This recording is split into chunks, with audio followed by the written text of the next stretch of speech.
Hola, buenas tardes, bienvenidos de nuevo a 8 Magazine, aquí en la 8 Zamora, en esta tarde de miércoles en la que vamos a compartir pues muchos de los contenidos y de las cosas que ocurren y que están por ocurrir en nuestra provincia de Zamora. Hoy vamos a tener mucha música, vamos a comenzar el programa con música y lo vamos a cerrar también con música, y además música de aquí, de la casa, por supuesto, y también vamos a hablar de bastantes temas relacionados con la salud. Así que si les parece, comenzamos con un repaso rápido a algunos de nuestros contenidos, con el sumario, y enseguida entramos en materia.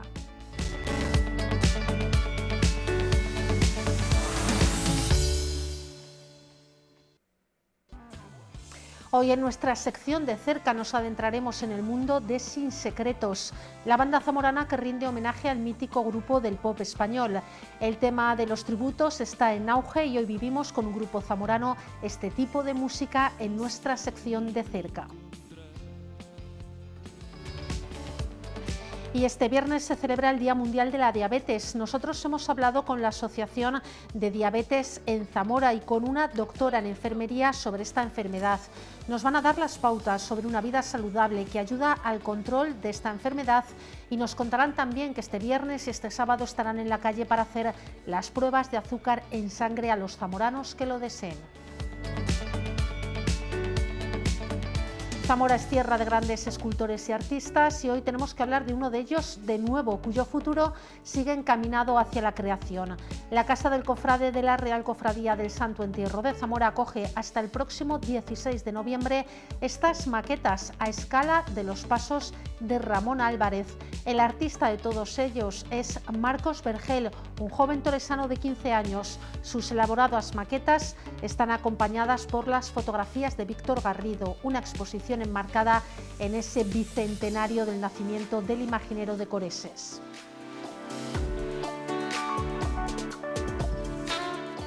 Y comenzamos también con la imagen del día, que hoy nos lleva a la tarde de ayer. Es la imagen de última hora de la jornada de ayer y la hemos recogido en Multicines Zamora.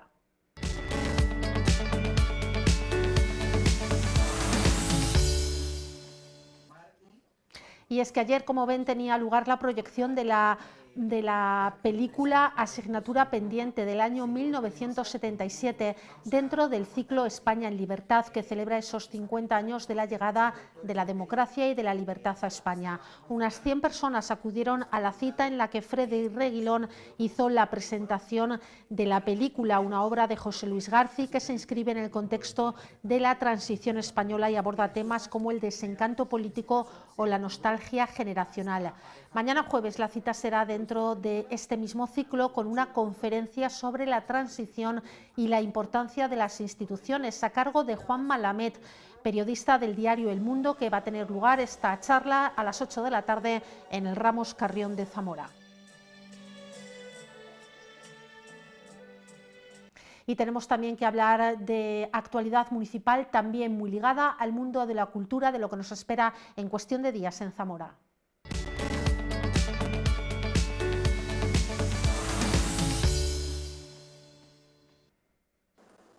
Así que aprovechamos esta sección para contarles que el próximo 21 de noviembre a las 8:30 de la tarde el Teatro Principal de Zamora va a acoger la representación de La Casa de Bernarda Alba de Federico García Lorca, una de las obras más emblemáticas del teatro español. La función está dirigida por Pepa Gamboa, forma parte de la programación especial con motivo del 25 de noviembre, fecha en la que se conmemora la lucha contra la violencia hacia las mujeres.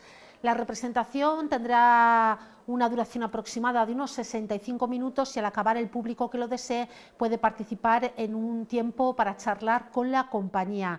Una obra especial porque está interpretada por mujeres gitanas del asentamiento El Vacíe de Sevilla. Todo ello dentro de las actividades por el 25 de noviembre, Día Internacional de la Eliminación de la Violencia hacia las Mujeres, organizada por la Concejalía de Igualdad del Ayuntamiento de Zamora. Bueno, son partes de las citas que tenemos por delante en la ciudad y en la provincia de Zamora en los próximos días. Vamos a hacer nuestra primera parada. A continuación, Rafa Santiago nos va a llevar a ese de cerca para hablar de música de tributos. Interpretar las canciones, sus temas más representativos, pero sobre todo captar su esencia y su sonido. son los valores de un grupo tributo. Esa esencia la consiguen Sin Secretos, un grupo que homenajea a los secretos, contando con músicos con una larga trayectoria que consiguen que Déjame, Buena Chica o Amiga Mala Suerte suenen igual que si los hermanos Urquijo hubiesen nacido en Zamora.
Sin Secretos es un proyecto que surgió, según dice el amigo J, hace ya muchos años, que lo tenía él en la mente, lo que hace relativamente poco, año y medio, se pudo materializar porque se alinearon todos los astros para que fuera posible, ¿no? Sin Secretos es un grupo de tributo a los secretos, pero es algo, yo creo que es algo más que eso, ¿no? Porque los grupos de tributo muchas veces nos quieren acusar como de que copian o de que intentan hacer, pues eso, aprovecharse del mérito de otros, cuando lo que realmente nosotros intentamos es ensalzarlos, o sea, hacer ver que fue tal maravilla de fenómeno que cantándoles estamos casi haciéndoles una honra, haciéndoles publicidad, que se les recuerde, etcétera. O sea, por eso, cuando hacemos el tributo a los secretos, procuramos que los temas sean lo más fieles posibles, que las cosas vayan clavadas, es decir, para eso sí que somos muy estrictos en no dejar nada, de que somos músicos de hace muchos años, no dejar nada a nuestra improvisación ni a nuestro estilo, sino copiar el estilo de ellos, exactamente. Sin Secretos es una banda tributo a uno de los más grandes de España, que son Los Secretos, es la banda de Los Secretos, de Álvaro Urquijo y su hermano en su momento, claro, Enrique, que luego falleció. Y nos dedicamos a eso, a hacer el tributo de los temas de Los Secretos. Para mí ha sido el volver a la música, porque estaba retirado totalmente, porque tengo muchas hernias discales y yo era bajista y ya no podía tocar el bajo ni la guitarra. Sin embargo, con los teclados he apañado. Sin Secretos, pues es el grupo que le hemos hecho un tributo merecido, después de tantos años que llevaban y que le gusta tanto a la gente y a nosotros también. Y tocarles, pues es un placer, la sencillez de los ritmos que llevan, el metrónomo, la locomotora, que es todos los temas. El estar ahí es divertido tocar. Sin Secretos es un grupo de gente joven y pues hacemos un tributo a Los Secretos muy clásico, muy ortodoxo, muy en la línea de Los Secretos. Intentamos parecernos lo más posible a ellos. A un lugar donde no podré encontrarte, de nadie sabe contestar, pero da igual. Tenemos muchos grupos de la época, pues como fue La Unión, como fue Rebeldes, como fue Revolver, como fueron Secretos, y Los Secretos, por lo menos en mi caso, es un grupo que a mí me identifica mucho porque tienen una melancolía, una forma de ver el amor, una forma de ver que a mí me cautivaba. O sea, el amor no siempre hay que verlo de forma bonita, feliz, sino que muchas veces ves el lado doloroso del amor, el lado triste. Sí que es verdad que los acusaron siempre de tristes, ¿no? Pero a lo mejor ese era el sello que tenían y lo que les hacía distintos de los demás, ¿no? Entonces, para mí, Secretos, en mi caso, es uno de mis grupos favoritos y cuando me propusieron el proyecto dije sí o sí. Para mí es el único grupo grande de España. Por ejemplo, si tú hablas de grupos extranjeros, el único grupo grande que queda extranjero son los Eagles. Y si no, ya te tendrías que ir a los Rolling Stones y todo eso, pero ya son todavía más clásicos, ¿sabes?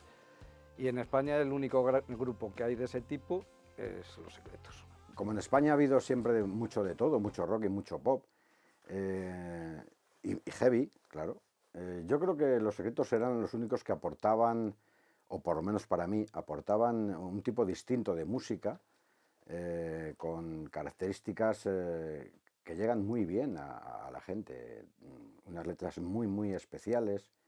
Creo que era una de las bandas que merecía la pena hacerle un tributo. A todos nos une, es un grupo que a todos nos une, a todos nos gusta. Hemos disfrutado mucho de Los Secretos y en determinada época de la vida de todos, y en la mía en especial, es un grupo que ha tenido mucho sentido y con el que he coincidido tocando muchas veces a lo largo del tiempo. Aunque tú no lo sepas, me he inventado tu nombre, me drogué con promesas. Para mí, simplemente ya el tocar sus canciones me supone, hace lo que te digo, honrarlos o vanagloriarlos, porque son canciones que las tengo grabadas desde siempre en la cabeza, ¿no? En mi caso, además, son amigos, porque yo tocaba en un grupo que se llamaba Los Limones, tocamos muchísimas veces juntos, compartiendo escenario, y después, como técnico de sonido, también les he puesto el sonido muchísimas veces. Entonces, ya te digo que son bastante amigos míos.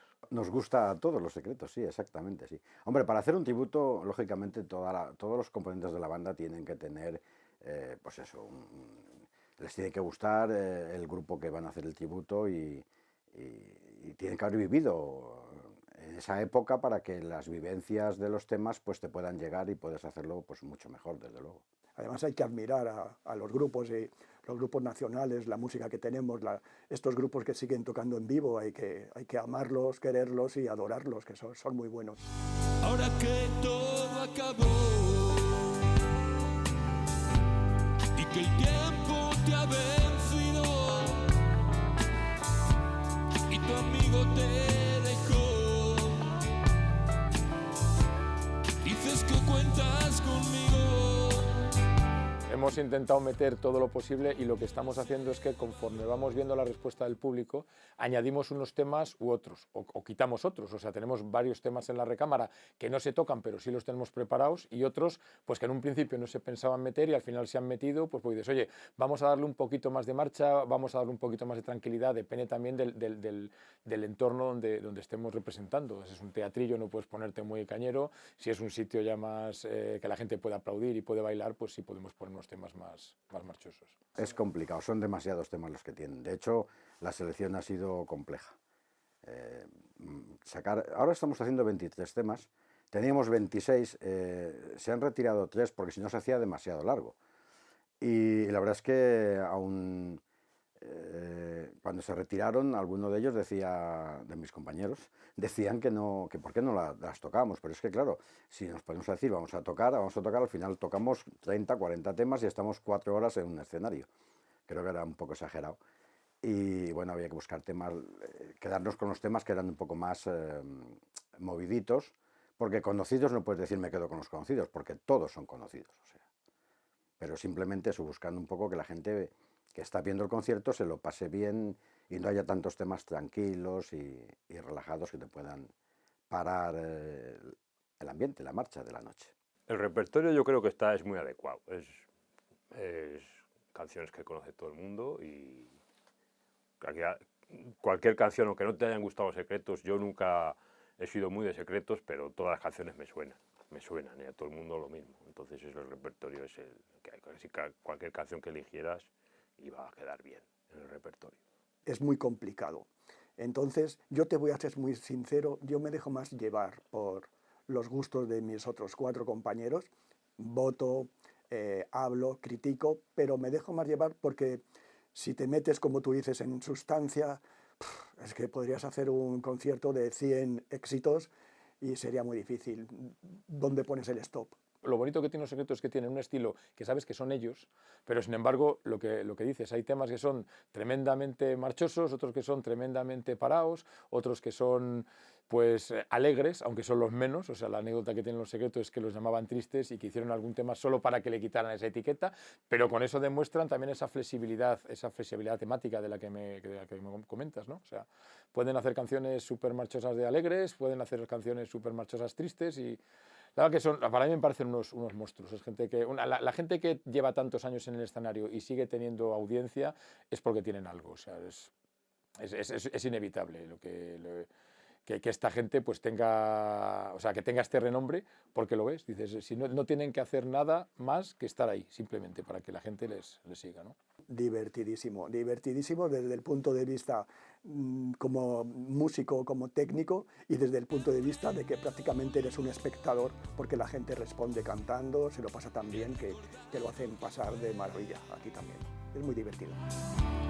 Y lo que pudo haber sido por la calle del olvido, pagan tu sombra y la mía, cada una en una acera, por las cosas de la vida. Y más en un grupo de este tipo, porque te hablaba de los Eagles, pero es que los Eagles y Los Secretos es una cosa muy parecida, porque es un pop country.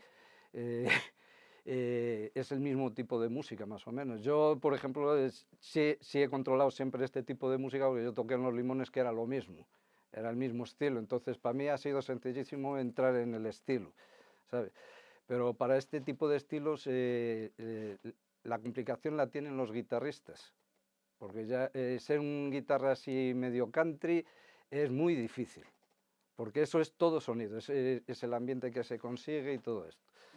Para otros instrumentos pues no tiene tanta complicación, pero para la guitarra yo creo que sí. Tiene un sonido muy, muy específico. Bueno, habrá ser cualquier banda, hables de quien hables, todos tienen su propio sonido.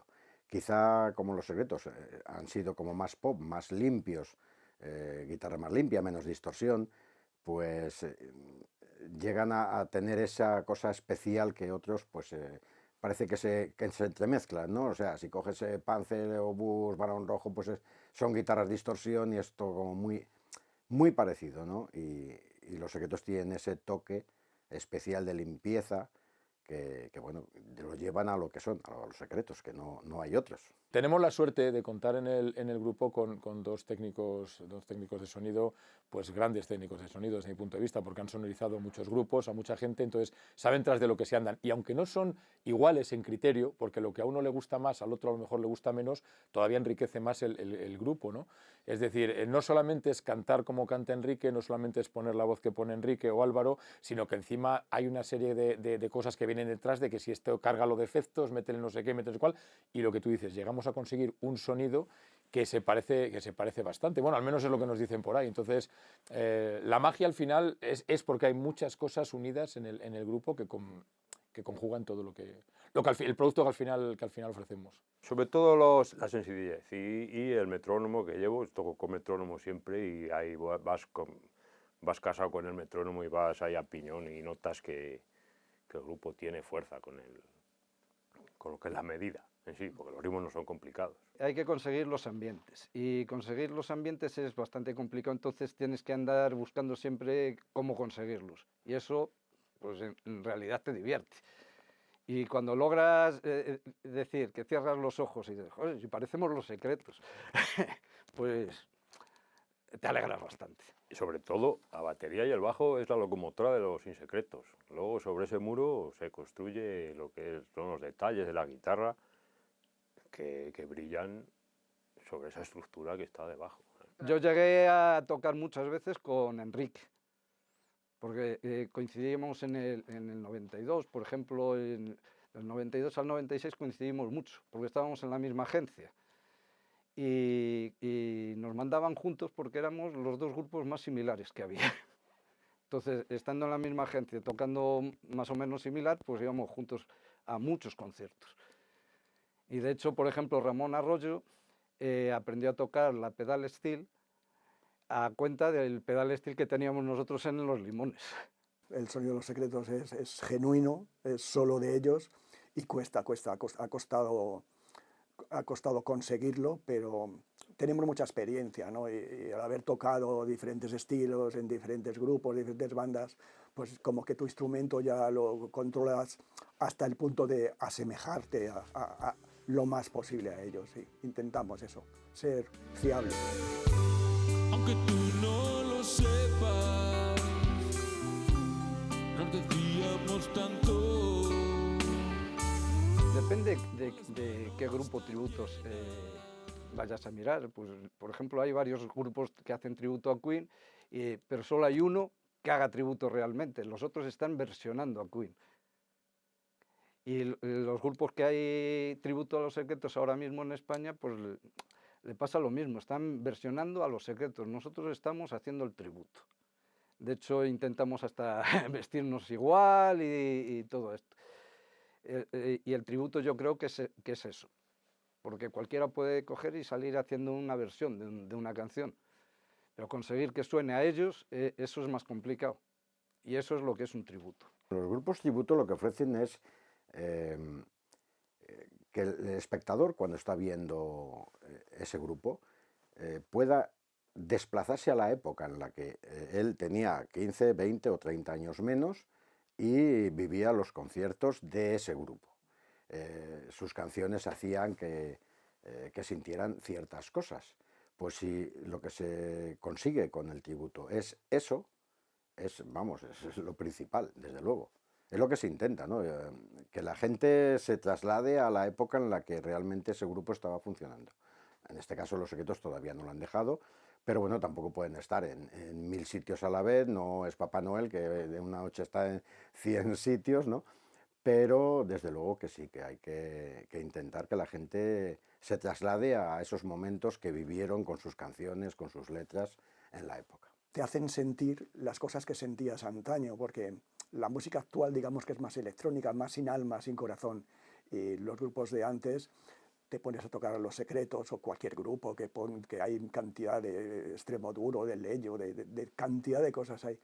Es el hacerte sentir, el hacerte retornar al pasado, el hacerte cantar tantas canciones. Es verdad que hay grupos que tienen muchos tributos y que ya parece como que lo que van es a imitar sin más. Por lo visto, Los Secretos no tienen muchos grupos tributo, debemos ser, no sé, son 3 o 4, eso lo sabe Javi mejor, y por lo visto parece ser, que también lo comenta Javi, que somos uno de los pocos grupos que tenemos su autorización personal, o sea, tenemos un escrito donde se nos autoriza o se nos reconoce, ¿no? Aunque Los Secretos, repito, no son muy amigos o muy amantes de tener tributo, ¿no? Pero sí se nos reconoce como un grupo que nos dedicamos a esto. Entonces, Secretos en España parece ser que tiene una oferta que no es muy grande comparado con otros grupos, entonces eso también nos da la ventaja de oye, poder conseguir un nicho mayor en el mercado, por decirlo de alguna manera, como grupo de tributo. Aún me queda una partida por jugar con mi amiga mala suerte. Mi amiga y mi rival. Llamé yo a la agencia y llamé a Álvaro, porque se supone que cuando haces un grupo tributo tienes que tener el permiso y el consentimiento del grupo. Y los llamé y me dijeron que sí estaba tonto, que no se lo tenía ni que pedir. ¿Sabes? Y en principio, pues debemos de ser los únicos que tenemos el permiso de ellos para hacer el grupo tributo, pero como los demás, ya te digo, que no hacen tributo, que hacen más bien versiones de Los Secretos, que es distinto, están tocando todas las canciones de Los Secretos, pero no les dan el cariz de Los Secretos. Francamente, no sé si nos han visto o no nos han visto, pero vamos, a mí me encantaría, como te decía, al ser un grupo de estos de que llevas desde niño, que lo has cantado desde niño, pues a mí me resultaría, y no porque sea yo tampoco muy de ser fan y de que te desmayas cuando ves al artista conocido, ¿no? Sino por decir, coño, esta persona que es capaz de transmitirme o que ha formado parte de mi vida inevitablemente, porque en momentos de mi vida he tenido canciones suyas aquí o allá, pues decir, oye, pues hablar, cantar con él, conocerlo, pues sería una maravilla, por descontado. No sé si nos conocen, pero me encantaría que nos conocieran. Cada vez vamos teniendo más cositas por la red, o sea que en algún momento a lo mejor nos ven o nos oyen. No, Los Secretos no, todavía no. Pero nos verán, ¿eh? Ya te digo yo que sí. Creo que no saben de nuestra existencia, creo que no saben todavía nada, pero sabrán, tendrán que soportarnos. Inventamos mareas, tripulábamos barcos y encendía con besos el mar de tus labios. Hay gente que tiene miedo escénico, hay gente que le afecta cuando ves que debajo hay gente tocando. Yo personalmente nunca experimenté nada de eso. Yo cuando me subo al escenario es como si estuviera tocando con los amigos en el local. Y claro, sí que observas, o sea, al ver tanta gente tú estás cantando, pero estás echando el ojo, estás diciendo, este me está cantando, este me está siguiendo, esto no me hace ni caso. Entonces intentas siempre un poquito, sobre todo en los momentos de entre canciones que tienes que decir cosas, intentas pues decir algún chascarrillo, alguna cosa que hagan que la gente se vaya integrando. Entonces sí que hay una simbiosis brutal cuando estás en un escenario con la gente que está abajo. Para mí eso es fundamental, o sea, a mí es muy importante que nosotros transmitamos a la gente. Si ves que la gente se está aburriendo, que está otra cosa, al final no es tan divertido, no es tan entrañable cuando lo haces, ¿no? Pues a mí ya solo subir al escenario ya para mí es muy importante, porque yo estuve subiendo a escenario muchísimo tiempo y además con muchísimo público. Yo he tocado para 125.000 personas 3 o 4 veces, ¿sabes? Entonces, llegar a subir a un escenario y estar con el público enfrente, pues te agrada bastante, ¿sabes?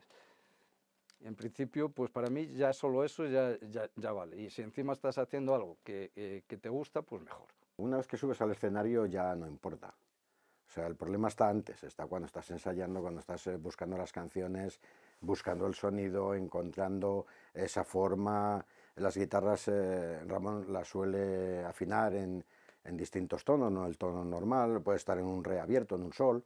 Entonces hay que encontrar esa manera de hacer ese fraseo, esa melodía, con la guitarra afinada normal, porque no puedes estar en el escenario cambiando de afinación continuamente o llevar 10 guitarras, que no somos Los Secretos, obviamente, no tenemos tanto dinero como para poder llevar tantas guitarras afinadas, cada una en un tono. Entonces yo creo que el trabajo está en el ensayo y en el estudio de cada una de las partes de las canciones. Una vez que subes al escenario ya da igual, o sea, ya es un escenario, no importa, igual que se ha tocado y todos hemos tocado otro tipo de temas, pues subes y haces los temas de Los Secretos, lo que se ha preparado durante los ensayos. Una manera también de aprender a tocar lo que siempre hablamos, de tocar sencillamente, pegado al metrónomo. Es un proyecto distinto a lo que he hecho yo, que yo he tocado mucho heavy, incluso más jazz y latín también.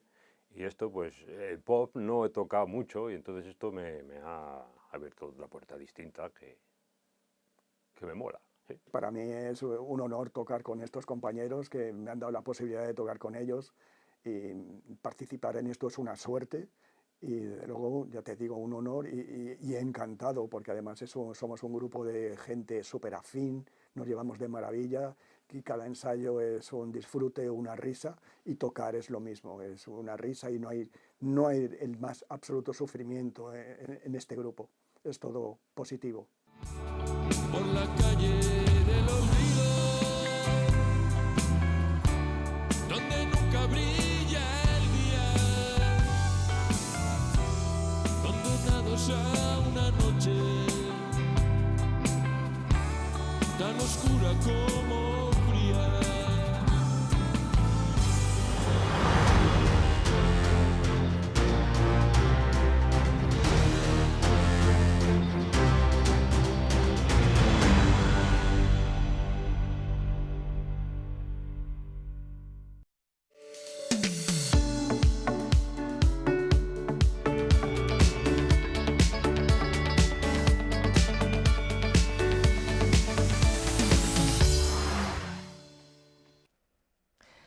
Ya estamos de vuelta aquí en la 8 Zamora y vamos a hablar de los datos de un estudio que conocíamos hace tan solo unos días y que nos resultaban especialmente llamativos. Sergei Sanz ha analizado la presencia de mujeres en los ayuntamientos de Castilla y León y los datos no son muy positivos precisamente para las mujeres. Así que hemos querido hablar con él. Él es de León, se encuentra en estos momentos en la provincia de Palencia, así que utilizamos esta herramienta que nos viene muy bien como es el Zoom. Buenas tardes, Sergei. Muy buenas tardes. Bueno, cuéntanos el estudio que has realizado. Pues este trabajo de fin de grado es mi Ujú. trabajo de fin de grado del grado de Ciencias Políticas y de la Administración por la UNED. Es un trabajo que recogía la cifra en bruto, ese dato secundario que puedes encontrar en el Ministerio de Política Territorial, en el que ya se veía que el 31% de las personas que están en los plenos municipales de nuestra comunidad pues son mujeres. Es un dato muy bajo, es el peor dato de toda España y además históricamente ha venido siendo así. Castilla y León es siempre la comunidad con menos concejalas en sus ayuntamientos, en sus múltiples ayuntamientos. Castilla y Ujú, León tiene 1 de cada 4 ayuntamientos de España. ujú. Entonces, este dato fue el que, bueno, pues originó todo el trabajo en sí. Ajá. Me imagino que ese es el dato que te llama la atención y a partir de ahí comienzas ese estudio profundo que has realizado y que además has sacado una matrícula de honor, o sea que es un trabajo profundo y bien realizado. Habla del síndrome de Borgen. Háblanos, ¿cuál es ese síndrome? Cuando comienzas un trabajo de fin de grado, lo primero es elegir el tema. Ujú, Te tienen que dejar hacerlo, por supuesto. ujú, Y una vez que comienzas, que te han dejado y que puedes empezar realmente a hacer el trabajo, pues tienes que leer. Y aquí en España tenemos una autora como es Nuria Valera. Es una autora de referencia en cuanto que escribió Feminismo para principiantes. Es un poco el libro de comienzo de todas las personas que se quieran un poco profundizar o introducirse en este mundo de la igualdad.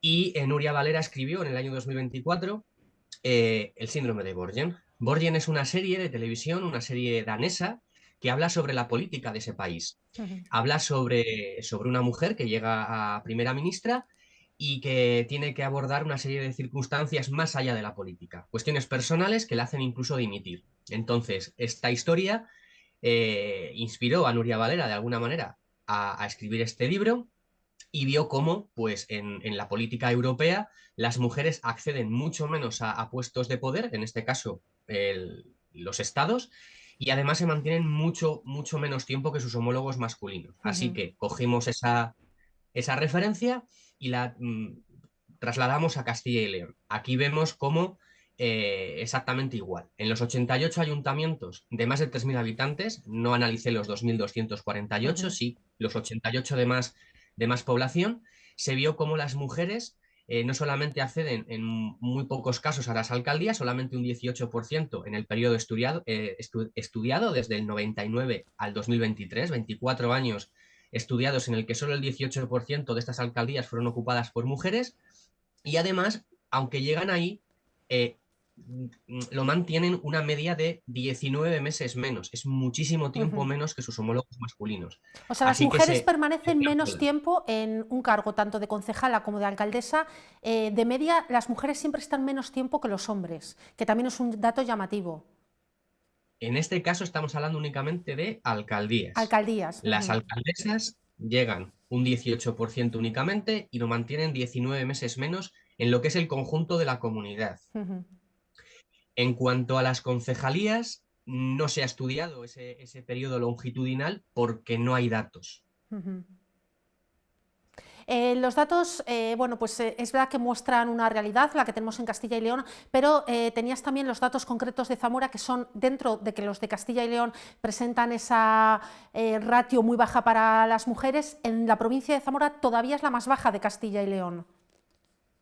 Zamora es una provincia, bueno, en todas las provincias de Castilla y León hay muchísimos ayuntamientos. Ujú, En Zamora hay alrededor de unos 250 aproximadamente, pero es que además solamente 4 superan los 3.000 habitantes. ujú, Entonces, los datos que aquí podemos encontrar en el periodo estudiado del 99 al 2023 es un 13% de mujeres que llegan a las alcaldías en estos ayuntamientos, pero como digo, son 4 únicamente, ¿no? La capital, Toro, Benavente. Entonces, son muy pocos consistorios como para tener una estadística realmente fiable. ujú. Sin embargo, sigue siendo poco. En muchos de esos ayuntamientos nunca ha habido una mujer alcaldesa, en pocos la hay actualmente, y por lo tanto, pues estos datos pueden ser un poco fiel reflejo de lo que es el resto de la comunidad. Ujú. Habría que estudiar los ayuntamientos, pues quizás de más de 1.000.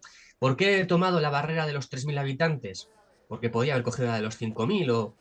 Son 3.000 habitantes porque existe una ley, la LOREG, la ley orgánica que regula las elecciones, y se establecen cuotas para las listas electorales de género a partir de 3.000 habitantes. Por lo tanto, en esos ayuntamientos de más de 3.000 habitantes sí que empezamos a ver cierta paridad en el número de concejales, pero no de alcaldías, porque ahí sí que no existe ningún tipo de cuota. De hecho, te iba a preguntar, aunque no haya sido parte del estudio, ¿no? Nos hablas de los ayuntamientos de más de habitantes, estoy pensando en los de Zamora, y bueno, la ratio en esos grandes municipios no es tan... tenemos, por ejemplo, en estos momentos alcaldesa tanto en Toro como en Benavente, ha habido alcaldesa en algún momento en Zamora, pero si pienso en los pequeños pueblos de la provincia, me imagino, y ya será hablar un poco de suposición, no de datos reales, que la ratio sería todavía mucho más baja, porque sí que en los pequeños ayuntamientos yo creo que todavía sería mucho más complicado, o es más complicado. Claro, Castilla y León, como digo, tiene 2.248 ayuntamientos. Lo que ocurre es que la inmensa mayoría tienen menos de 1.000 habitantes. Más de 1.000 habitantes apenas no llegan a 300. Entonces, esos pequeños ayuntamientos donde se hace una política necesaria, una política incluso de proximidad, que podríamos decir, muy descentralizada, pero son ayuntamientos en los que, por ejemplo, pues no se eligen de la misma manera. Ahí no hay listas electorales en los ayuntamientos de menos de 100 habitantes. Luego, además, el realizar un estudio con tantísimos casos alarga mucho el tiempo. Quiero decir, si nosotros nos ponemos a investigar los datos desde mayo, cuando queramos terminar en septiembre, pues ha habido mociones de censura, cambios de gobierno, que pues van a alterar muchísimo los datos. Estos datos que yo tengo son de mediados del 2024. Son datos secundarios del Ministerio de Política Territorial, es decir, son datos 100% fiables, pero luego a la hora de intentar conseguir más datos, porque mi intención en primer lugar era intentar escribir a todos estos ayuntamientos y pues tener datos propios de esa manera. Lo que pasa es que solamente me contestó alrededor del 5 o 10% de los ayuntamientos, lo cual también daría pie a otra línea de investigación, que es la transparencia de nuestros consistorios. Porque muchos de estos ayuntamientos, como digo, de esos 300 ayuntamientos hubo de todo. Es decir, no solamente hubo ayuntamientos grandes, sino también pequeños, capitales de provincia.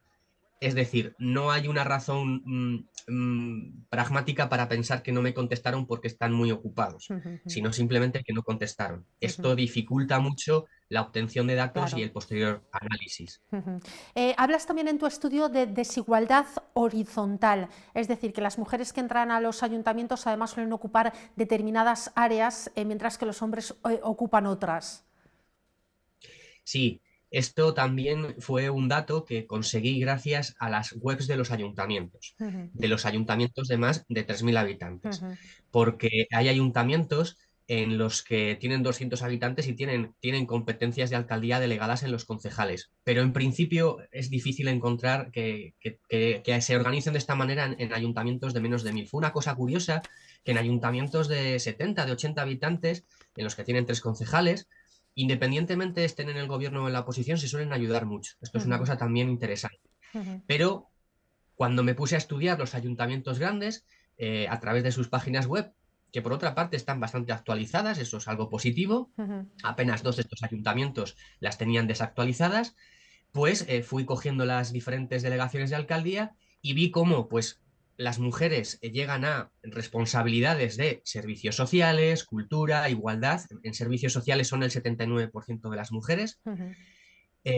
Son mujeres las que llegan a esta responsabilidad. Son concejalías que se pueden adscribir a los roles tradicionales de género. Es decir, se ve como no existe una tendencia generalizada de capacidad y mérito para delegar esas concejalías, sino que se suelen asignar en función del género. Y esto es un problema, porque no se está poniendo a las mejores personas en los mejores lugares. Vemos cómo concejalías como urbanismo y, por ejemplo, pues urbanismo y hacienda están copadas por hombres. Esa es la idea de ese trabajo. Ver cómo en estadística, cuando tenemos 2 variables, en este caso hombre o mujer, cuando tenemos únicamente 2 variables, cuando existe menos del 40% de unas de estas 2, es que algo está ocurriendo. Esto es algo que puede hacer cualquiera en su casa, tirando una moneda al aire 100, 1000 veces, y verá cómo más del 40% sale cara, sale cruz. Siempre. Si no, es que la moneda está trucada. Y en este caso vemos que el sistema tiene algo de truco. Entonces tenemos que analizar esto para poder llegar a una sociedad en la que todas las personas podamos optar a puestos de responsabilidad y de liderazgo en función de nuestras capacidades, no en función de cualquier otra cuestión. Serguei, no sé si en el estudio llegas a una conclusión de por qué esa menor presencia de la mujer. Es decir, ¿es porque tenemos todavía techo de cristal o es porque las mujeres libremente, también lo comentábamos, ¿no? A lo mejor son un poco más listas y no quieren meterse ahí? No lo sé si llegas a una conclusión del por qué las mujeres no acceden tanto, por ejemplo, a las alcaldías. Cuando comencé este trabajo de fin de grado, hay que ser realista. Es decir, el tiempo es limitado, muchas veces lo compaginas más en la UNED con otros estudios o con el trabajo, por ejemplo, que era mi caso. Entonces tienes que plantearte objetivos realistas. Este trabajo era meramente cuantitativo, es decir, datos secundarios de fuentes fiables, analizados en sus tablas, etcétera. Sí que es verdad que luego una vez cuando te sumerges en el tema, cuando te lees la ley de igualdad, cuando te empiezas a leer estatutos de organizaciones políticas, pues ya intentas darle una explicación o al menos una solución, llegar a las conclusiones con algo que aportar, que es para lo que estudiamos ciencias políticas quizás, ¿no? Para intentar analizar la realidad, ver unos diagnósticos de algunos problemas e intentar dar soluciones. Bien. Analicé las fuerzas políticas de Castilla y León, las principales fuerzas políticas, los que tienen más de 100 concejales en la comunidad, y vi cómo únicamente 2 de estas fuerzas, digo fuerzas porque hay más partidos, hay partidos, coaliciones, hay agrupaciones electorales, entonces solamente 2 de estas organizaciones tienen una paridad o se acercan, que son Izquierda Unida y el Partido Socialista Obrero Español. Son estas 2 organizaciones las únicas que tienen en sus estatutos otro tipo de mecanismos más allá de las cuotas. Entonces se puede interpretar que son las fuerzas políticas que interiorizan esta serie de cuestiones las que luego materializan la paridad real. ¿Qué queremos decir con esto de interiorizar? Las organizaciones políticas son las que hacen las listas, los ciudadanos, las ciudadanas son las que votan, pero al final son las organizaciones las que hacen estas listas. Podríamos discutir si estaría bien tener listas abiertas, tener otro sistema de... Pero eso es otro tema que ahora mismo no es así. Son los partidos los que tienen que hacer las listas, son los partidos los que tienen que interiorizar esta serie de cuestiones para que luego se materialicen en los plenos. Que las mujeres tengan otras inquietudes... las mujeres tradicionalmente se les suele asociar como líderes naturales de la comunidad. Son unas personas que de manera natural suelen hacerse con las riendas de su comunidad, como digo, y por lo tanto son agentes de cambio, que se llaman. La cuestión está en que en los pueblos hay menos mujeres que hombres, tradicionalmente han tenido menos nivel de estudios. Estas son cuestiones que darían pie a otra vía, a otro trabajo muchísimo más amplio, de lo cual existen datos y se pueden realizar. Otra cosa es que se puedan hacer. De acuerdo, Serguei, pues nada, queríamos hablar contigo de este estudio que has realizado que nos parecía realmente curioso y poner sobre la mesa ese dato, esa mucha menor presencia de las mujeres en el ámbito político, concretamente en los ayuntamientos de Castilla y León y más aún en los de la provincia de Zamora. Así que con los datos, que como tú dices, al final lo que has hecho es una estadística, con esos datos nos quedamos. Gracias por acompañarnos esta tarde y dejarnos ese fiel reflejo de lo que es la presencia femenina en nuestros ayuntamientos. Gracias y enhorabuena por el trabajo. Muchas gracias a vosotros y hasta pronto. Hasta pronto. Bueno, pues ahí dejábamos esas cifras, cada uno puede valorarlo, si es mejor o si es peor, si las mujeres no han podido o si realmente en algunos casos no han querido seguir adelante con esa presencia en los ayuntamientos. Nosotros cambiamos completamente de tema, dejamos ahí esa cifra y nos vamos hasta una de las localidades de esta provincia.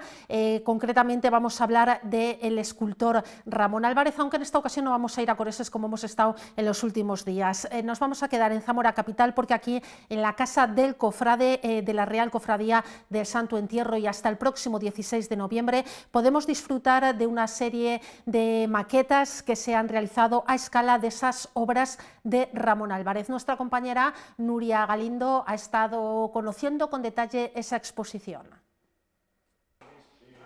Hoy nos hemos venido a la casa de la Real Cofradía del Santo Entierro y es que ahora mismo lo van a ver porque si echamos una vista por toda esta sala que tenemos aquí, tenemos esas pequeñas maquetas a escala de los pasos de Ramón Álvarez. Tenemos aquí con nosotros a Marcos Vergel, el que es el autor, el artista, podemos decir, porque eres un artista, es el artista de estos pasos. Bueno, Marcos, ¿cuánto tiempo te ha llevado a hacer estos pasos de Semana Santa de Ramón Álvarez? Hola, buenas tardes. Pues más o menos, dependiendo tanto del número de figuras como la complejidad de estas, pues así varía el tiempo. De media más o menos 2 semanas. Hay algunos, como por ejemplo el Longinos, que han sido 3, o algunos, como puede ser por ejemplo la Verónica, que está detrás nuestro, que se ha tardado un poquito menos. 1 semana más o menos. ¿Cómo nació esta idea de crear estas creaciones, estas maquetas? ¿Cómo fue en el momento que se te enciende un poco la luz y dices, oye, me voy a poner a ello? ¿Cómo fue ese inicio? El inicio fue debido a que quería juntar mis 2 pasiones, que son la Semana Santa y mi gusto artístico. Entonces, a través de unas figuras de clics de Playmobil, empecé poco a poco a elaborar maquetas, y las que vemos actualmente ya están bastante mejoradas respecto a las del principio. Esta es mi segunda exposición, digamos, de maquetas. La primera fue en 2023 con Los Pasos del Santo Entierro, y esta es sobre el imagineo de don Ramón Álvarez, del cual se cumple este año 200 años de su nacimiento en Coreses. Sí, es el bicentenario de su nacimiento, pero Marcos, te vemos aquí y decimos, ¿qué edad tienes? ¿Qué años tienes? Porque claro, luego vemos estas creaciones y decimos, oye, aquí algo no cuadra porque están tan bien hechas que incluso te sorprende, ¿no?, verlo. ¿Cuántos años tienes? Tengo 15 años y bueno, lo de la edad yo creo que es relativo, porque yo no creo que sea... O sea, yo creo que hay muchos mejores que yo, y yo intento hacer mi trabajo lo mejor que puedo, y bueno, y poco más. Las técnicas, Marcos, ¿qué técnica utilizas? Es decir, ¿qué materiales has utilizado para moldear estos pasos? ¿Cómo han sido esas técnicas, ese proceso? Si nos puedes dar profundidad en ese proceso creativo. Sí, sin problema. Primero empieza escogiendo el grupo escultórico que vaya a realizar, informándome fecha, año, autor también de la mesa, que creo que son muy importantes también. Y después ya es empezar primero con las figuras de los distintos grupos, y luego ya después con las mesas, haciendo los tallados. Cuando ya está todo modelado en plastilina, que es lo que suelo utilizar, se le da una mano de cola blanca para endurecerlo, y luego ya después se empiezan a pintar a los colores que tengan originalmente. Luego ya después se colocan en la mesa y ya quedaría acabado. Los últimos detalles, digamos, serían las flores, que son musgo artificial con papel de seda, imitando los distintos juegos florales que tienen los grupos. Hablabas, Marcos, de esas flores de seda. ¿Ha sido lo más complicado que te has encontrado a la hora de hacer estos pasos de Ramón Álvarez? ¿Cuál ha sido, si me puedes decir, cuál ha sido el que más te ha costado, el que más has dicho, ay, me está costando mucho, a ver cómo lo saco?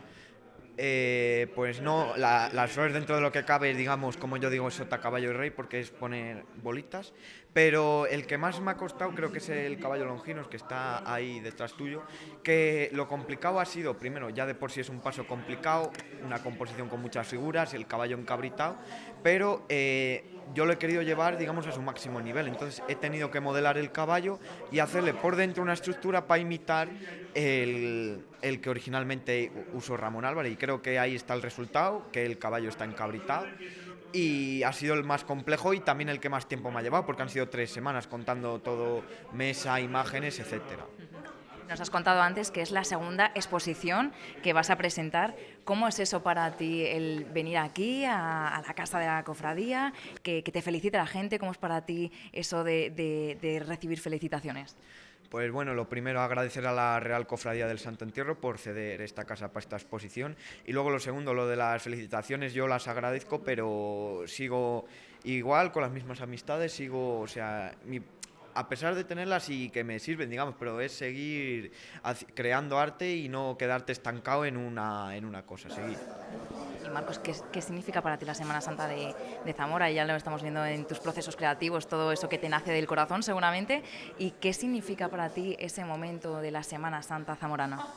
Para mí significa la mejor semana del año, y aunque yo soy de Toro, que allí también tenemos Semana Santa, pero siempre que puedo me intento escapar a la capital, y para mí es pues, la mejor semana del año, y creo que es un museo al aire libre. O sea que nosotros pagamos dinero muchas veces por ver obras de arte en museos, y es que realmente yo creo que en Zamora tenemos un museo al aire libre, además hecho a la propia medida de la ciudad y a la cultura y al marco, digamos, de la ciudad. Esto quizás, Marcos, es un preaviso de lo que quieres hacer de mayor en un futuro, a lo que te quieres dedicar. No sé si tienes ya pensado a lo que te quieres dedicar, si es algo más al arte, a la cultura, si ya lo tienes un poco pensado. Sí, ya lo tengo pensado y yo quiero ser escultor imaginero de imágenes religiosas y bueno, y de lo que se tercie de escultura. Y sí, me voy a dedicar, espero en ello, a un futuro. Ramón Álvarez puede ser uno de tus ejemplos, uno de los pasos a seguir. Sí, hombre, eso siempre. Y que don Ramón, pues es don Ramón. Es el escultor, digamos, que vertebra la Semana Santa de Zamora. Y creo que es un gran ejemplo como una persona de un pueblo como Coreses, en pleno siglo XIX, llegó hasta lo más alto, incluso a llegar a conocer al rey Alfonso XII. O sea que sí, sí. Pues después de hablar con Marcos Vergel, el protagonista de esta exposición tan bonita, de las 4 de las 5 actividades de la Asociación Luz Penitente, nos despedimos y ahora vemos esta exposición tan bonita y tan colorida.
Y como es miércoles nos vamos a hablar de ciencia y en esta ocasión con uno de los temas más cercanos que tenemos en nuestra vida, el pan, pues sí, con él también podemos hablar de ciencia.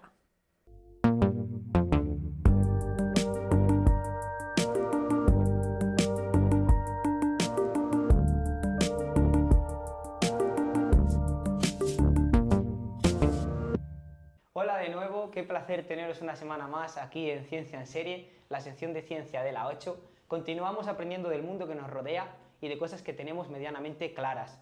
Cuando hablamos de ciencia, a todos se nos viene a la cabeza que la ciencia está detrás de los dispositivos móviles que tanto usamos, de que ahora mismo estáis viendo este programa de Ciencia en Serie, de los problemas globales que enfrentamos como sociedad. Y es que la ciencia se estudia, la ciencia se aprende, se ama, se odia. ¿Pero os habéis planteado alguna vez que la ciencia también se come? Bueno, pues para descubrir un objeto gastronómico que esconde gran parte de química en esta ocasión detrás, vamos a hablar de el pan. Y como no puede ser de otra forma, para comprenderlo perfectamente, voy a pedirle la ayuda a mi inestimable compañero de aventuras, Pablo. Pablo. ¿Qué tal, Tomás? ¿Cómo estamos? Bueno, pues a ver, a mí lo que no me puedes decir es que esto ya lo has creado tú. No, eso no lo he hecho yo. Te voy a preguntar. Lo has comprado. ¿Tú que te recorres la provincia buscando las mejores meriendas? Bueno, me voy buscando las mejores informaciones. Y las mejores informaciones, ambas cosas.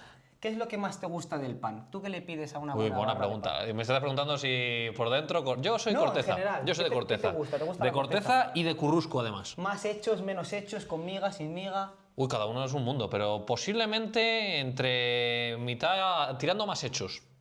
Perfecto. ¿Te mojarías con alguno de algún pueblo en concreto que sea el que más te guste? Por ejemplo, de aquí, de Carvajales, yo creo que puede estar muy bien. Entre Carvajales. Claro, hablar en Zamora de pan es hablar de identidad. Con solo 4 ingredientes, harina, agua, sal y levadura, conseguimos una variedad de panes que no tiene nada que ver un pan de Carvajales con un pan de Monboy. Esto es, por ejemplo, para salir un poco de lo típico y dar lugar a los otros menos conocidos, estas de Almaraz, estas de Cubillos, estas son de ahí de Frutas Duero, ahí al lado de mi instituto, que en el recreo me he escapado. Vaya público, como la leche. Para tenerlas preparadas. Con solo 4 ingredientes logramos gran cantidad de texturas, de sabores, de aromas, y es que el pan esconde una gran ciencia detrás. Sí. ¿Cuál es la clave del pan? Que lo vamos a entender todos perfectamente. La fermentación. ¿Qué ocurre en esta fermentación? La levadura que yo muchas veces cuando le pregunto a los niños ¿qué es esto de la levadura? Se creen que es una especie de polvos mágicos que ellos le echan al bizcocho o al pan y crece. y eso crece así Sí. como maravilla. Es realmente un hongo microscópico, un hongo que está vivo. Y lo que está ocurriendo es que este hongo, cuando mezclamos la harina con el agua, se empieza a zampar. El hongo es muy goloso, le gusta mucho el azúcar, y se empieza a comer el azúcar del cereal. Y claro, al comerlo, excrementa, vamos a decirlo así, y produce un residuo que es el dióxido de carbono. Entonces, cada burbuja, cada miga, cuando tú has hecho alguna vez pan y has visto estas típicas burbujitas que te quedan de una vez para otra, Sí, es cierto. pues eso podríamos decir que de alguna forma es la huella de millones de microorganismos trabajando De la que levadura, han sí. soltado ese gas. Bueno, ¿qué pasa? Que luego lo metemos al horno, y al meterlo al horno y elevar su temperatura ocurren dos cosas. Lo primero, matamos todos estos microorganismos. Ahí podríamos decir que la masa deja de estar viva. Y lo segundo, fijamos la estructura, ¿no? Esa estructura de que luego cuando partimos una buena rebanada, pues nos gusta esa textura. Claro, ¿cómo logramos que el exterior se vea como se ve? Porque ahora todo lo que hemos hablado es del interior. Pues en el exterior ocurre lo que se llama, en gastronomía, y es muy importante, la ración de Maillard, donde los azúcares y las proteínas, al recomponerse con el calor, dan lugar a otros compuestos que son los responsables del aroma, de la textura, del olor. Y esta reacción de Maillard que tenemos en el pan y le da este tostado, ocurre también cuando ponemos un filete en la plancha o el salmón, que eso se ve muy bien, que se queda muy tostadito y cruje, pues ocurre lo mismo que ocurre aquí en la superficie. Incluso cuando, bueno, eso no se hace tanto en casa, pero cuando se tuesta el café y pasa del grano verde a estar marrón, también es la reacción de Maillard. Así que esta es muy importante, está detrás, desde el aroma del pan hasta el sabor y el tostado de la carne, incluso le da notas dulces a la cerveza y al chocolate.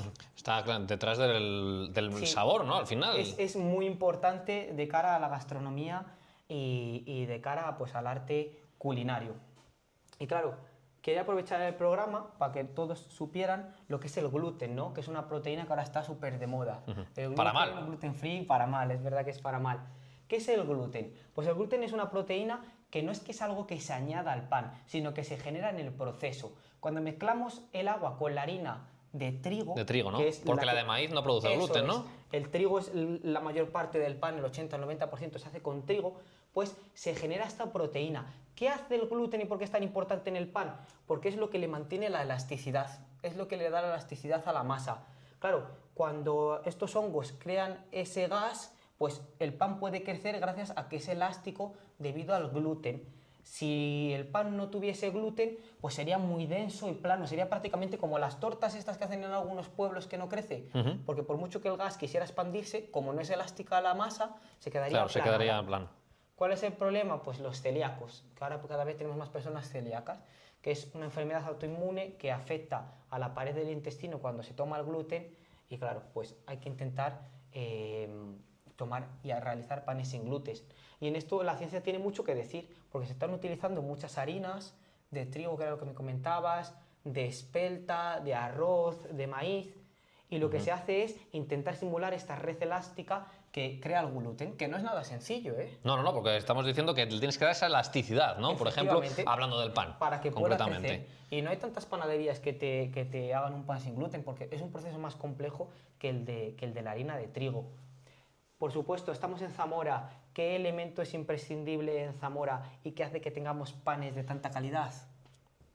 La harina. La harina que tenemos en Zamora, ¿no? Las aceñas. Eso es. La harina de Zamora son varias empresas familiares con un control de calidad muy estricto, que lo que hace es que el grano se muele en piedra.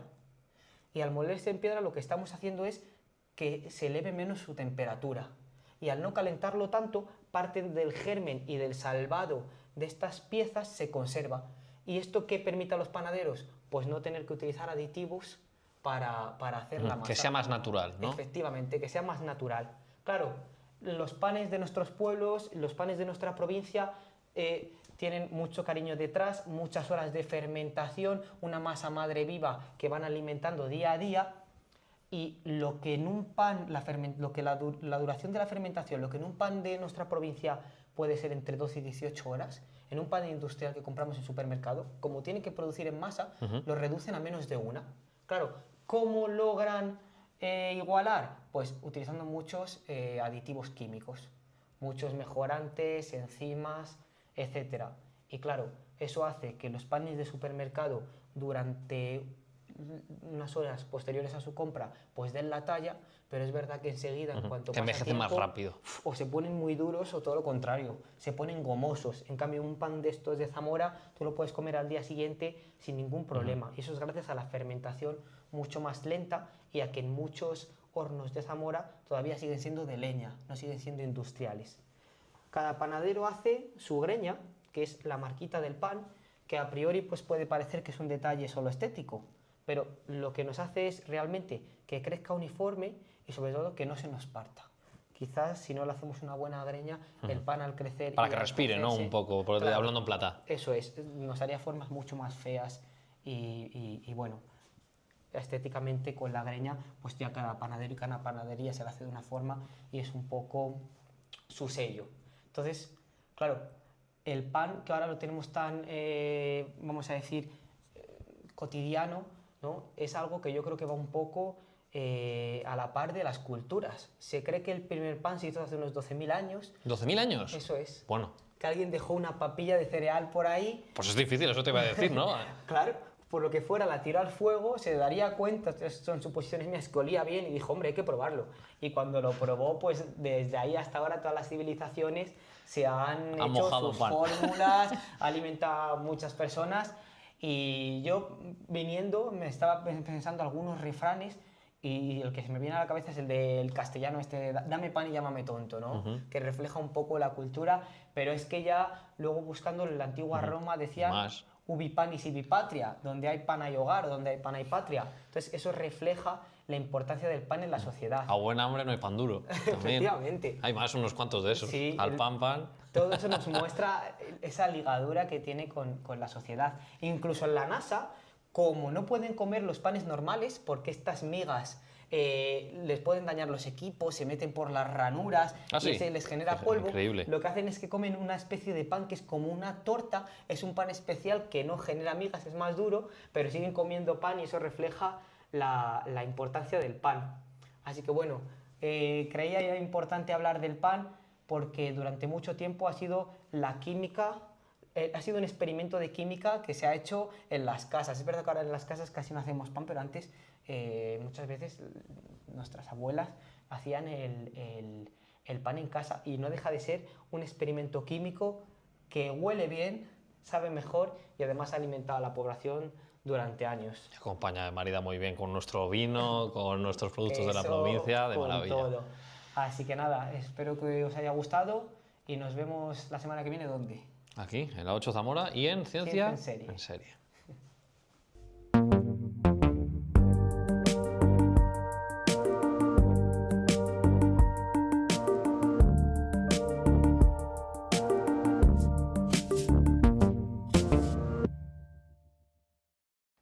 Hacemos de nuevo una parada a lo largo de esta tarde para publicidad y no tardamos nada para volver hablando de muchos asuntos de actualidad, entre ellos del Día Mundial de la Diabetes, que tiene lugar dentro de muy poquitos días y nosotros esta tarde queremos ponerlo sobre la mesa.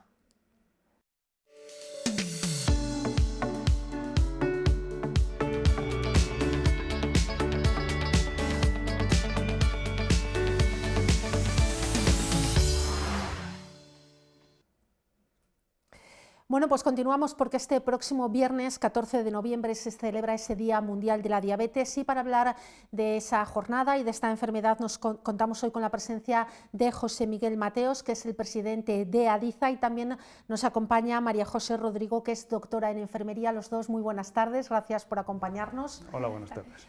Bueno, vamos a hablar un poco de la diabetes y lo primero, que aunque muchas de las personas ya saben de lo que vamos a hablar, pero puntualizarnos un poquito, ¿qué es la diabetes? La diabetes es una enfermedad que proviene de que el cuerpo no trata bien el azúcar, el páncreas no sintetiza la insulina y entonces eso acarrea una serie de problemas que pueden tener bastante gravedad. A lo mejor tú le puedes explicar un poco más. Sí, muchas veces decimos es el azúcar alto, pero va un poquito más allá, ¿vale? Si no controlamos ese azúcar en sangre, puede llegar a tener consecuencias en otros órganos de nuestro cuerpo. ¿A qué tipo de personas afecta? Es decir, ¿puede afectar por igual a niños, a mayores? ¿A quién afecta? Bueno, primero a lo mejor hay que aclarar que hay varios tipos de diabetes, principalmente la tipo 1 y la tipo 2, que son lo mismo, pero no son lo mismo, o sea, la gravedad y todo es diferente. La tipo 1 suele pasar a personas más jóvenes, surge en niños, adolescentes también puede pasar más adelante, pero le afecta más y por unas causas diferentes. En cambio, la tipo 2, que es la más abundante con diferencia, afecta a personas normalmente a partir de los 45 años o que ya tienen una vida, que te han llevado a lo mejor hábitos poco saludables, por distintas causas, factores, es multifuncional. Entonces,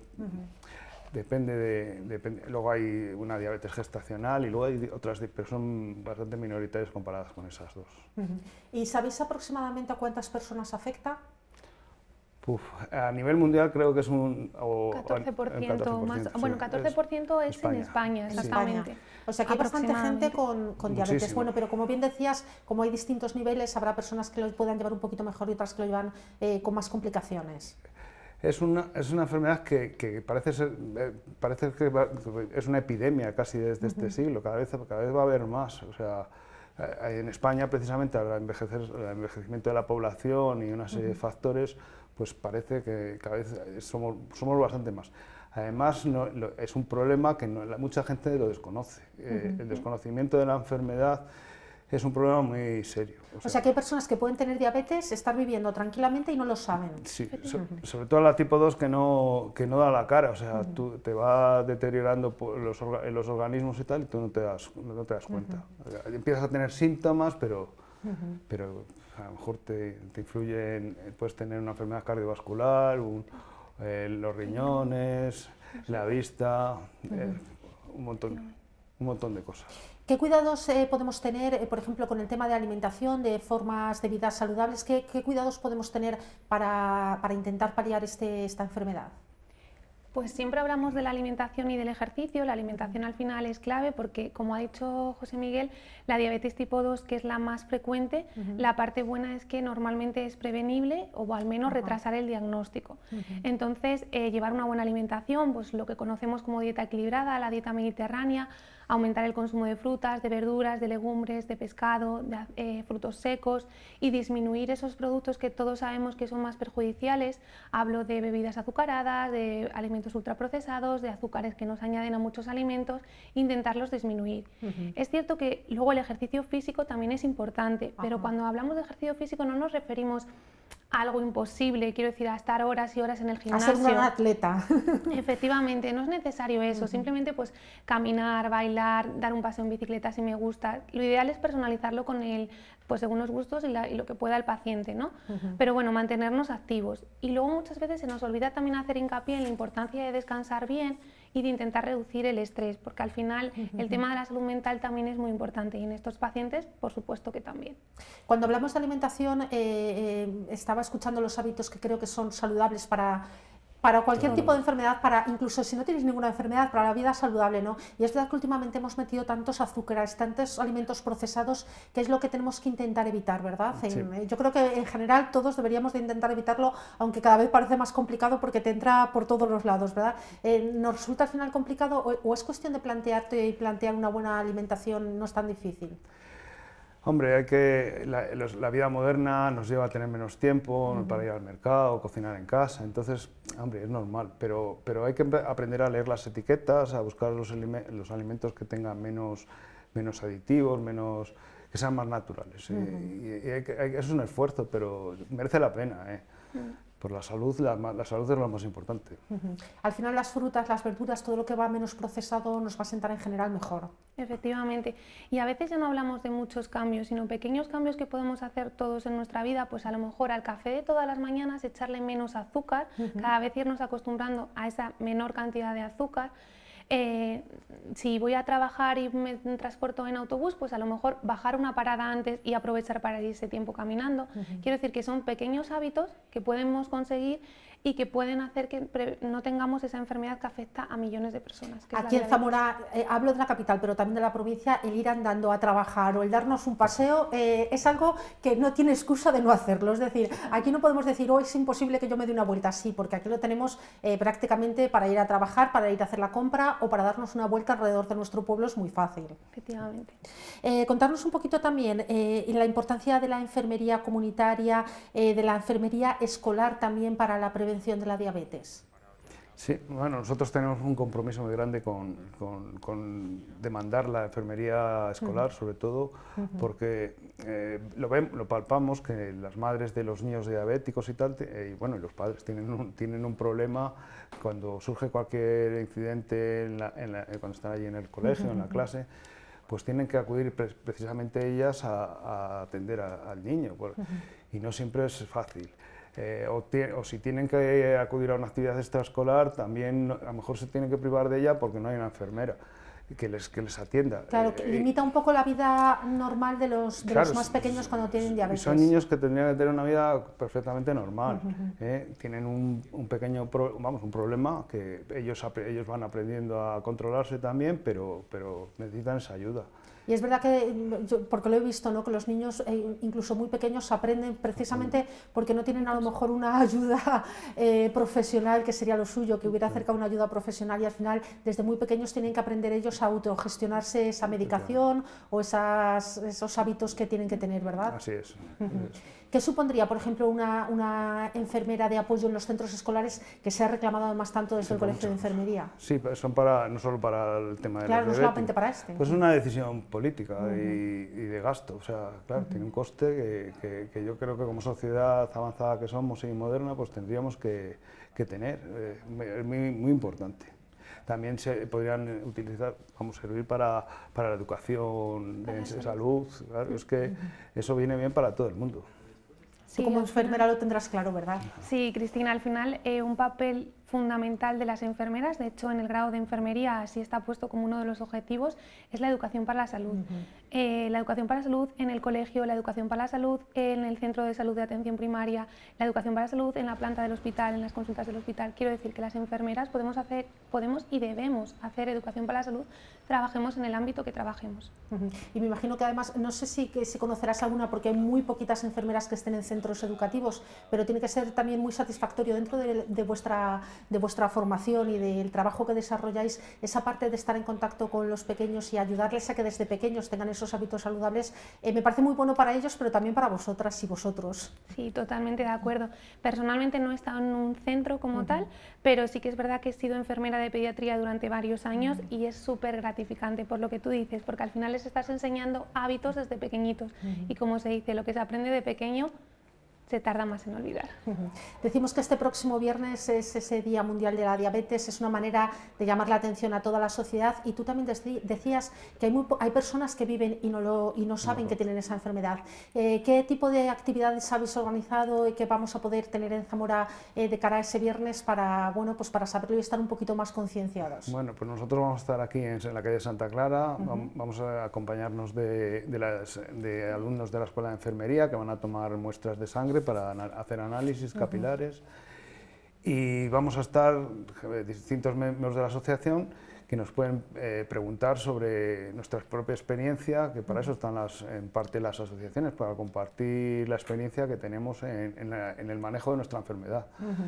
Que es muy importante, es un papel muy importante, sí. Lo decimos con las distintas asociaciones, el que al final cuando te diagnostican una enfermedad, que puedas hablar con personas que te puedan orientar, a mí me pasó esto, es fundamental, ¿no?, el que te encuentres esa parte de apoyo también de personas que ya lo tienen y que a lo mejor incluso le pueden quitar un poco de gravedad cuando te asustas mucho al principio. Sí, sí, de hecho hacemos también una serie de actividades, de talleres nutricionales, por ejemplo también estamos haciendo un taller de cocina con un chef, hemos hecho distintas charlas con una nutricionista, tenemos pensado traer a algún psicólogo para dar distintas pautas cuando surge la enfermedad en el debut diabético.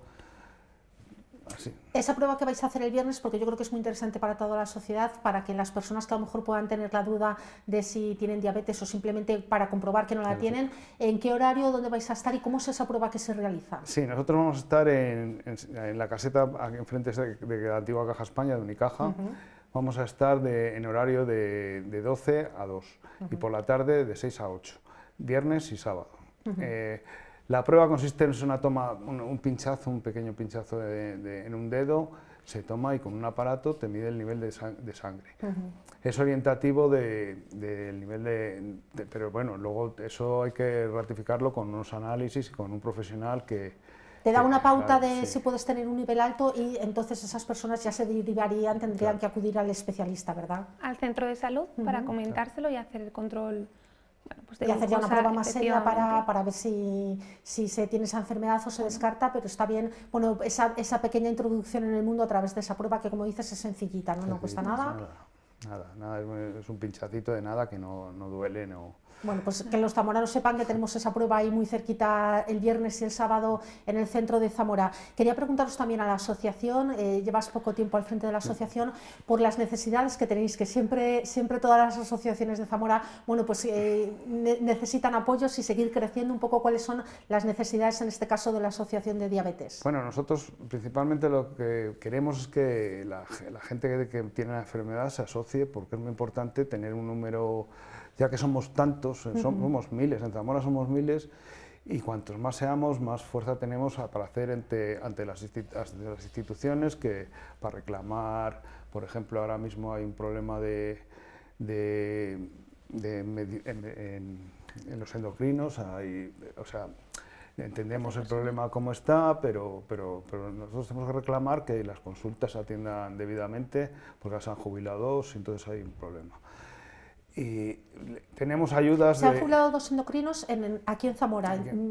Creo que había 4, entonces sí, quedan solamente 2 endocrinos y vosotros que necesitáis esa ayuda, bueno, pues es complicado acceder a las consultas. Claro, nosotros nos hemos reunido con la gerente de salud, sobre todo es un problema en Benavente, porque las consultas de Benavente se han suprimido. Estuvimos con la asociación de Benavente. Benavente tenía un endocrino.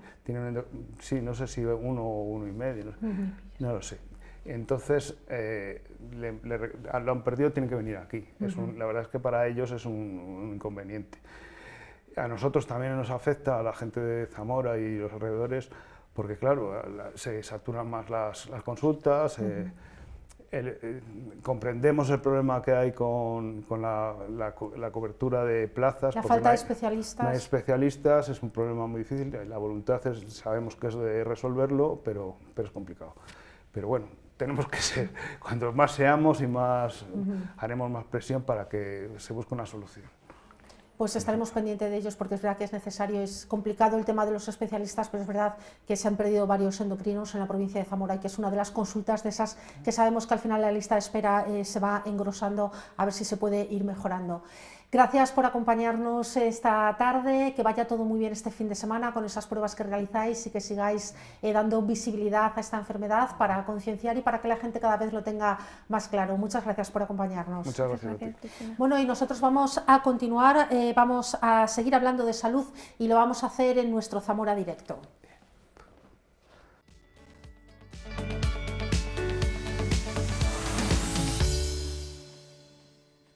Bueno, pues vamos a hablar en los próximos minutos con otra asociación también ligada al tema de la salud, como es Azaica, porque ha resultado finalista en los premios Somos Pacientes por uno de sus proyectos. Nos va a dar más que nuestra compañera Nuria Galindo.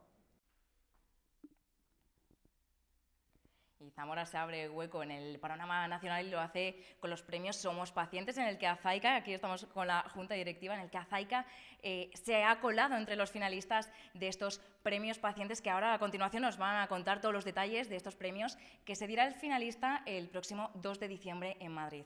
Estamos aquí con la Junta Directiva, aquí a mi derecha tenemos a Pilar de la Higuera. Pilar, ¿qué son estos premios Somos Pacientes? Para poner un poco en contexto a los espectadores. Bueno, pues son unos premios nacionales, precisamente que la iniciativa es de la Fundación Farmaindustria, que tiene una página abierta a los pacientes, que es una página de diálogo, que es una página de formación, que es una página de información, de colaboración, de apoyo a todos los pacientes de España. Y es la 11ª edición. Nosotros nos hemos enterado muy tarde, pero este año nos hemos enterado y participamos. La verdad es que ha sido una sorpresa que hayamos sido seleccionados, porque ellos tienen inscritos 2004 asociaciones, tanto de pacientes también como de personas con alguna diversidad funcional, y es una ilusión la que tenemos, porque hemos puesto el nombre de Zamora a nivel nacional y hemos puesto a Zaica, y sobre todo ese esfuerzo cotidiano que hacemos desde la asociación, que hace todo el voluntariado, que hace toda la junta directiva, los propios pacientes, los medios de comunicación de Zamora que nos arropáis, pues nos parece importantísimo que estemos allí y estemos con el nombre de todos. Una 11ª edición en la que se presenta, hay bastantes peticiones.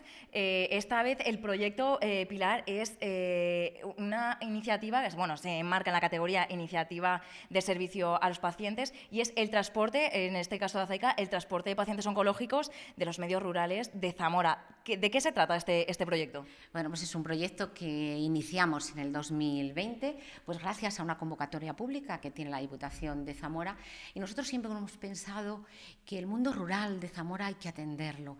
¿Y de qué manera?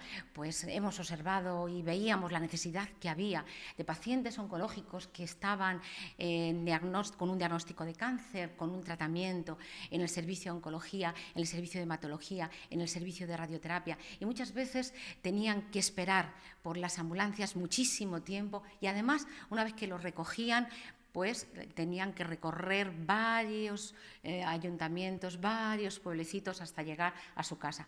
Cuando un paciente de cáncer está en pleno tratamiento, lo que desea al término de este es llegar a casa y descansar. Esto no sucede todas las veces, porque no es posible. Yo entiendo que la administración a veces es compleja a la hora de poder organizar tan personalizado el servicio, y por eso estamos nosotros. Se nos ocurrió, lo presentamos, la verdad es que ha tenido muchísima aceptación, pues hemos recorrido en estos años más de 70.000 kilómetros, y concretamente en el 2025 ya llevamos más de 20.000 kilómetros, con pacientes, pues cerca de 200 pacientes, 190 pacientes, que supone próximo a los 1.000 tratamientos atendidos, porque claro, cada paciente viene muchas veces a lo largo del mes, con lo cual nos parece que es un servicio muy importante. Ellos están muy contentos, ellas están muy satisfechas, y nosotros solo estamos ahí para trabajarlo. Creemos que el mundo rural se atiende poco, a veces por las dificultades que plantea, sin más. Y por eso es posible que haya llamado la atención en Madrid, igual que la llamó en Castilla y León, y nos dieron el premio a la innovación social. Me voy ahora a mi lado izquierdo de esta junta directiva. Claro, en Zaica la labor que hacéis durante todo el año es muy importante, pero este reconocimiento también nacional es muy importante para visibilizar, para seguir con ello, con la puesta en marcha de todo eso. Ya vemos aquí esta sede renovada. Entonces, también me imagino que para vosotros es incluso una satisfacción personal. Sí, desde luego, porque es, no sé, comparar la otra sede, que estaba bien, compararla con esta, pues es entrar casi en la gloria, una sede nueva. Yo soy el tesorero y la verdad que todo premio que nos den nos viene de maravilla, porque se gasta mucho. La sede ha costado bastante dinero ponerla a punto, y estamos arañando de podemos marchas solidarias, concursos, lo que haga falta. Marchas solidarias, Pilar, concursos. ¿Cómo ha sido este año en Zaica, ya que ahora ya se aproximan estos meses invernales, ¿no?, que estamos ya acabando el 2025? ¿Qué valoración se hace de este 2025 en Zaica? Bueno, pues es una valoración altamente positiva, porque ha sido un año pleno. Primero, como decía mi compañero, porque la sede nueva puede albergar todos los servicios que tenemos. Hemos incorporado muchos servicios nuevos, como ha sido el servicio de orientación, como ha sido el servicio jurídico laboral, como ha sido el servicio de apoyo social, como han sido servicios específicos que ahora estamos atendiendo a los pacientes, como es el servicio de atención al linfedema, tanto en algún varón que también lo tiene, como en muchas mujeres que lo están padeciendo después de una mastectomía. Y también hay proyectos nuevos, como es el proyecto prequirúrgico que llamamos nosotros. Es un proyecto que se inició también en Puerta de Hierro. Nosotros estamos siempre abiertos a qué podemos incorporar novedoso que mejore la vida de los pacientes, y este proyecto de precirugía, preparar a los pacientes cuando van a ser sometidos a una cirugía es importantísimo y lo estamos realizando aquí con nuestro fisioterapeuta. Y, como no, también de aquellos pacientes que tienen cáncer de pulmón, el poder trabajar con ellos para darle herramientas que mejoren esa calidad de vida y que mejoren también el estado general de enfrentarse a una enfermedad como es un cáncer de pulmón. Y bueno, yo de la Junta Directiva todos ponemos nuestro granito de arena, decir que en el transporte social Manuel es el que lleva todos los números, o sea que los números los lleva Manuel al milímetro. Y sí podemos decir que estamos satisfechos. Y decía, la sede ha sido una de las razones por las que tenemos esta alegría ahora mismo y este mejor atender a los pacientes, a las pacientes, pero también podemos decir que hemos recibido este año 2 premios para nosotros importantísimos, que ha sido el premio a la innovación social de Fundos. Nos llenó de alegría, lo disfrutamos. En León ocupamos casi todo el salón de actos, los de Zamora, fuimos un autocar completo. Y además el de Tierras de Zamora, es el de Fundos, que estamos muy orgullosos. Enseña aquí Manuel. Sí. Manuel, ¿llevas tú los números del transporte? ¿Qué números, qué conclusiones podemos sacar de ello? No, los números que yo llevo es que cada viaje que se hace, el taxista firma un papelito y una autorización también de una conformidad del paciente. Todo eso a final de mes se pasan a secretaría y la secretaría me los pasa a mí y yo los llevo a una tabla desde el que tengo y le paso los datos a Pilar, que ha leído y más, y con todo el detalle del mundo. Yo quería añadir entre las actividades nuevas una más que estamos empezando estos días. Los pacientes o las personas, los hombres, sobre todo operados de próstata, es bastante habitual tener problemas de incontinencia urinaria. Entonces estamos empezando en estos días un nuevo programa dirigido por una fisio para intentar paliar este tema de la incontinencia. Es un servicio más de los muchos, porque Pilar cada día se le ocurre uno. Pilar, te están llenando de flores y no es para menos, porque para esto de 2026, no sé si nos puedes adelantar algo, no sé si hay en la cabeza planes, retos, barreras que romper. Desde Azaica ya son muchas cosas que hacéis, pero para 2026 no sé si tenéis algo pendiente. Bueno, yo creo que lo que tenemos pendiente es poder llegar con todos estos servicios que ha comentado Manuel y que hemos comentado entre todos, poder llegar a todos los pacientes que están en los rinconcitos de la provincia de Zamora. Siempre lo digo, es muy complejo, pero tenemos que seguir intentándolo. De hecho, pues hemos llegado a Bermillo de Sayago, hemos llegado a Tábara, hemos llegado a Benavente y con el transporte social llegamos a los pueblos más pequeñitos de la provincia. Podemos hablar que podemos llegar a Porto y más allá de Porto, pero podemos a San Ciprián de Ermisende, pero podemos llegar a Fermoselle, pero podemos llegar a Alcañices, podemos llegar a San Cristóbal de Entreviñas. Es decir, hay programas en los que llegamos a toda la provincia de Zamora. Tengo que decir que nosotros hemos nacido para Zamora, por Zamora y los zamoranos y zamoranas, y exclusivamente nos vamos a quedar aquí. Pero sí es verdad que estamos conectados tanto a nivel nacional como internacional. Estamos continuamente yendo a congresos donde aprendemos pues algunos proyectos nuevos o algunas prácticas novedosas, innovadoras, que mejoran la vida de los pacientes. Por eso no sé decir qué más podemos hacer en el 2026. Lo que dice Manuel, que cada día inventamos una cosa, yo creo que entre todos. Una persona sola en la vida no hace nunca nada. Yo, gracias a una junta directiva, que estamos todos a una, falta alguno más, miembro de la junta directiva, y la verdad es que somos como una pequeña pero gran familia, que decía uno de nuestros pacientes, el socio número 1. Y también, como no, el voluntariado que tenemos, los profesionales, que sí que podemos presumir de un rigor profesional extraordinario. Todos los profesionales que tenemos se vuelcan, porque esto es algo más que una asociación, porque tiene... Siempre dicen, es que Azaica tiene alma. Yo creo que sí, es el alma de cada uno de nosotros sumada. Y bueno, pues así caminamos. La verdad es que es un esfuerzo colectivo importantísimo, o sea que las flores no se las lleva una persona, ¿no? Las flores son pétalo a pétalo de cada uno de nosotros. Por supuesto, por supuesto. A modo de conclusión, vamos a decir que, volviendo a los premios, a esa 11ª edición de los premios Somos Pacientes, se puede votar, o sea, podemos votar desde nuestra casa, que sea Azaica, que nunca se sabe, estáis entre los finalistas y esto el 2 de diciembre se abre. Nos lo estamos jugando. Hasta el día 23 es posible. Todos, zamoranos, zamoranas, todos pueden, hombre, hoy zamoranos que estén en Madrid o estén en Andalucía, que yo ya les he mandado el enlace, pueden votar a través del enlace o metiéndose en Somos Pacientes, premios Somos Pacientes, y el premio nuestro corresponde a Transporte Social, Pacientes Oncológicos de Medio Rural. Ese es nuestro premio, se vota facilísimamente, no hay que dar ningún dato y además se puede votar desde cada dispositivo, es decir, pueden utilizar el ordenador, la tablet, el teléfono. Si yo tengo 3 instrumentos con los que pueda votar, pues voto a los 3. Sí, sí, y no es trampa, ¿eh? No es trampa, nada. No, está en la norma, está en la norma. No es trampa ninguna. Ya lo he hecho yo en casa, he probado yo, he probado mi marido, he dicho, esto funciona. Así que hay que hacerlo, igual que ganamos el premio CINFA a base del esfuerzo de todos los zamoranos y zamoranas que votaron. Este es muchísimo más fácil. Premios Somos Pacientes, el de transporte a pacientes oncológicos de medio rural, que somos en Zamora, y ya está. Y no hay que dar nada, es que no hay que dar ningún dato. Se vota, pum, y es muy fijo, vamos, muy seguro.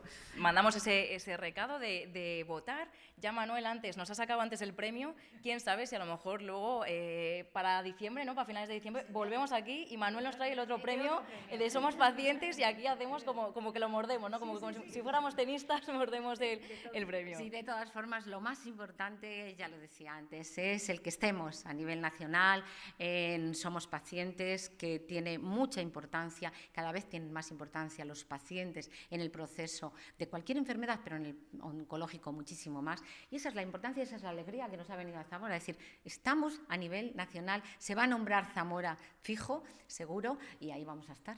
Por supuesto.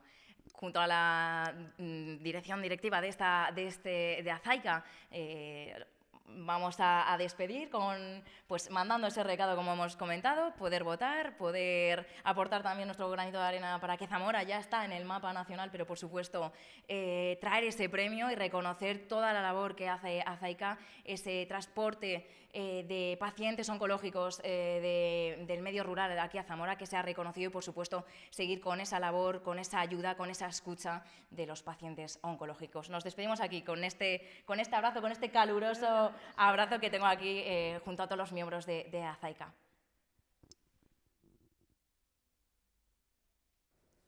Pues hacemos de nuevo una parada para publicidad y a la vuelta hablamos de música de la buena, de la que nos espera en Zamora enseguida.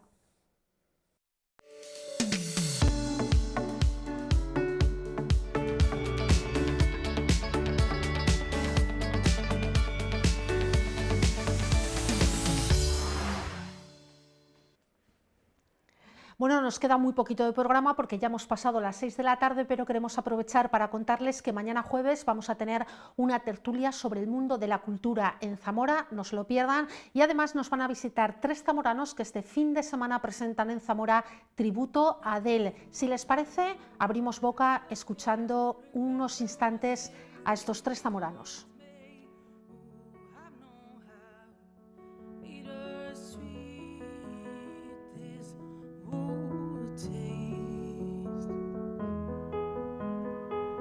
Never mind, I'll find someone like you.